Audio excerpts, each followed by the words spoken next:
I'm Marcus Smith, and this is Constant Wonder. This month, with Christmas drawing near, join me on a journey called Advent. Constant Wonder is marking this venerable tradition, a calendar of hopeful anticipation with daily short episodes, a new Advent experience every day all the way through the 25th. Together with special guests, we're seeking out the wonder and awe felt by so many people during this season of hope, reverence, peace, and goodwill. Today is December 6th. We often think that the Nativity story ends with the visit of the wise men, maybe the flight into Egypt. But when we skip from the manger scene to the family on the run from Herod, there's a crucial chapter in the middle that we often overlook. It was Hannah Anderson who reminded me of this omission. She's the author of Heaven and Nature Sing, 25 Advent Reflections to Bring Joy to the World. Hannah lives in the Blue Ridge Mountains of Virginia. She's always loved the country life. I come by all of this honestly. All the ways that I think about the world really were built into me from childhood because I grew up homesteading. I grew up around animals and gardening. And when you grow up that way, there's things that you learn very naturally that other people, I think, have to learn in less organic ways. For example, I learned very quickly where babies came from, where animals came from, how they reproduced. I remember my grandmother's cat gave birth under her bed, and I could have only been 4 or 5 at the time. And I got to watch that happen. I got to watch birth. And then she taught us how to sex the kittens to know which ones were male, which ones were female. And so those kinds of conversations that, can be a little uncomfortable for us when we're talking with our children, I was introduced to them in a very organic way. I got to see a lot of things that I don't know that children necessarily see as much now. And it introduced me into the naturalness of bodies, whether it was animal bodies, creaturely bodies, or human bodies. I thought of that when I was coming to the Nativity story because we're talking about something very, very fundamental and yet something that we obscure sometimes. We're talking about birth. We're talking about conception, the growth of a fetus into a baby here, and the coming into life. And we're talking even afterwards within the story about some practices that would have been common in the Jewish tradition, the time of circumcision, of ritual purification for the mother after birth. And I think we pass over that pretty quickly, but there's an earthiness there, right? There's a realness to that I think is worth consideration. Well, there's also something about, we kind of ended the nativity story. Well, sometimes we get as far as Herod and the slaughter of the innocents. But basically, for most people, once we got the baby in the manger, the story's over, and the mother still has to recover. Yes. And if you've given birth or you've loved someone who has given birth, you know that that's not a simple thing.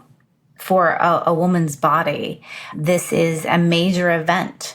It's 9 months in coming, and it's many months in healing and restoring, but particularly within those first few weeks after birth, there's a lot still happening. And within the ancient tradition of Jewish law, these weeks after birth were marked for women. They were set aside as a time to heal, to rest, but then when the weeks would be completed, there was an offering or a sacrifice to be made as a way of restoring her maybe back to common life. So there was this kind of secluding away to give time to heal, to recover, and then an ushering back in to communal life.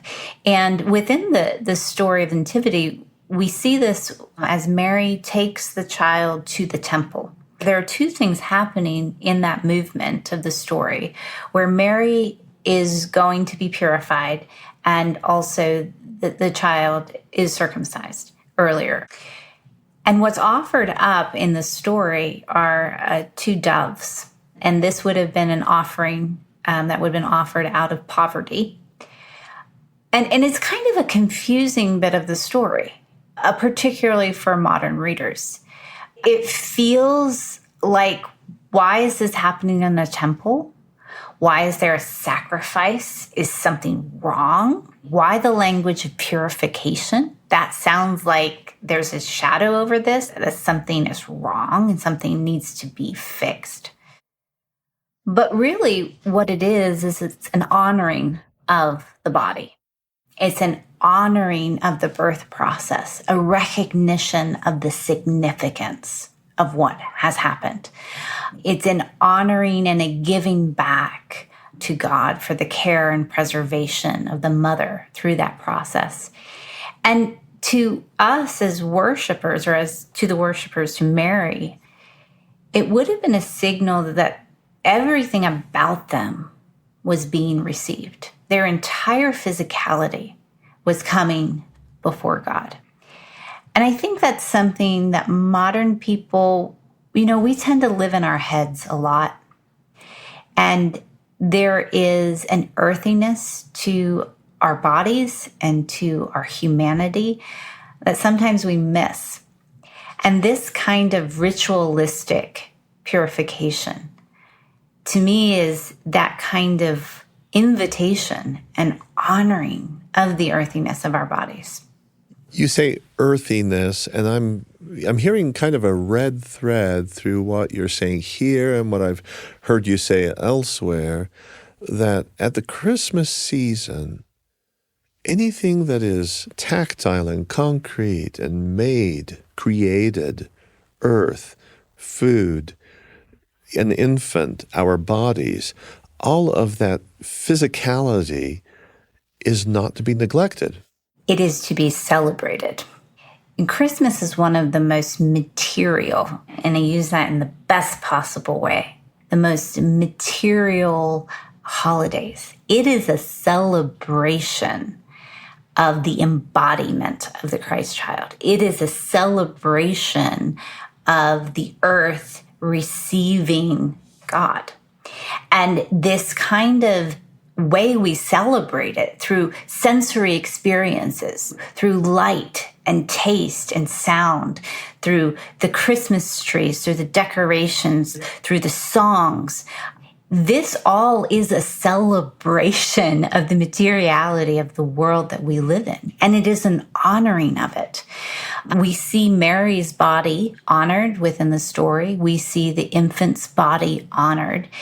And I think that is a suggestion to us about how we would honor our own bodies and our own lives, especially in this season.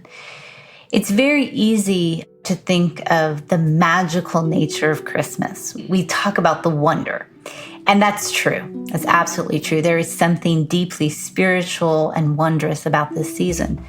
But I think the surprising element to this season is that the wonder is actually much more physical. It's much more mundane. It is an embrace of this entire realm, this entire world that we exist in as good. Thanks for joining with us today for Constant Wonder. This is day 6 of our Advent observance. Our guest has been Hannah Anderson, author of Heaven and Nature Sing, 25 Advent Reflections to Bring Joy to the World. We're going to hear more from her later on in our series. Today's episode was produced by Tenery Taylor with help from Mamie Teeples and Brian Barba, sound design by James Call. If you'd like to go back and catch installments of this series that you may have missed, you can find it all at byuradio.org, Apple, Spotify, or wherever you get your podcasts.